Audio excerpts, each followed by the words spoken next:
So if we just take a quick look at this, so this is 8 o'clock, Thursday evening. You've got guys sorting out tyres right here. You've got both your car and Jensen's car being worked on. You've probably got 20 or 30 people here milling around making sure your weekend is going to be perfect. Do you love to see this attention to detail? I do. I think it's very neat. I mean, all the guys here making sure that the tyres are all mounted right, the weight of the tyres are all, all the tyres are in balance. Yeah. You'll wreck most of these before the end of this weekend, won't you? I look after my tyres. Yeah. What are you talking about? You're just behind Red Bull in the pit stop standings, do you know that? In terms of what? In terms of the speed of your pit stops, I think you're a 10th behind Red Bull in the standing. Yeah, I think we're a 10th behind, but in terms of consistency, I think you're there. A bit further behind. No, we're further behind there. Oh, are you? They've been massively consistent on their stops all year. That's something we're trying to improve on. And I'm constantly talking to these guys here, and they're usually getting a near fall from me. It can get a bit much though. I remember, was it in Hungary where you were fighting tooth and nail? Well, it's difficult for them because they can't always see where you are on the track. Right. We have a GPS thing, so they'll speak where they think is the right position, yeah. And it could be when I'm braking for a corner. It can easily put you off, so it can be sometimes very distracting. By the way, I like the fact they get nice air conditioning while you're sweltering in the car here. Because for you guys, this is one of the toughest, isn't it? One of the toughest. It is, but it's quite cool right now, actually. This is a lot cooler than it is normally. Yeah. I'm sure it'll get hotter. Jensen was saying at the end of the race here, you sit in the car just for a couple of seconds before you get out, because if you get out too quick, you just go dizzy. It's just you've lost a lot of bodily fluids. I don't know. Depends. Depends how fit you are. Yeah. When I won here, I got out straight away and I was jumping around. I think the adrenaline and the excitement takes over. And I remember I keep telling people, I ran up the stairs to go up to the podium because I was so excited. And I got to the top and I was like, oh my God, I'm going to pass out. That's not a good look, is it? Racing driver out of breath. No, it wasn't good. We have engineering meetings. Like today we'll have a meeting where we discuss what we're doing through the weekend. We'll discuss changes. I'll look at laps, for example, on here, like previous laps. Oh wow!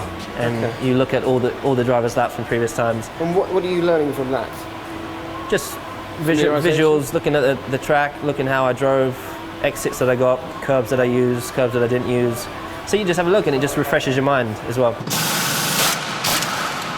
Despite all this effort and all this desire, Sebastian Vettel is still dominating Formula One. It puts into perspective how impressive he's been, I think, doesn't it? The fact that there's all this effort to try and beat him and he's still a difficult fish to catch.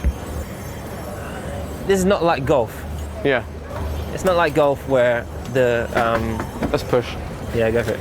Let's say push. It's not like golf or tennis where the individual has all the power and all the control. Yeah. Here, I've got almost 700 people, whatever, who are working together to build the car. And they'll build it one way and another team will make it another way, and sometimes our way will work and sometimes their way will work. Their way has worked all year and we've been working hard to try and catch it up. I can see a room over there with your name on. Can we have a small look at where you hang out for the weekend? Are you cool with that? This is what we have at all the flyaways. This is generally what we have. Oh yeah, look, I got my suite. You need those, do you? Can we? Yeah, go for it. I love my suites. So. How important is this? And let's take a couple of the frustrating races. Hungary and Monaco. Did you come back to a room like this, sit down and have a bit of time to yourself before going out there? Yeah, luckily there's not too much stuff for me to go around. The couch is too heavy. But is it important though, having your own space? Yeah. You're not having photos taken, you're not bombarded by engineers, you're not doing media interviews, you're not doing appearances, you're not surrounded by people, and say what you want, do what you want, feel what you want. And then amongst all that, you've got to try and race and win a Grand Prix. And finally, this weekend, Sebastian Vettel may well win the world title. Have you thought about what he must be going through? I mean, will he come to a little room like this if he doesn't have a few minutes on his own, do you think? I think Sebastian, I can only assume he's massively relaxed. If you're could possibly win a world championship 6 races before the end of the season, then you're not really stressed at all.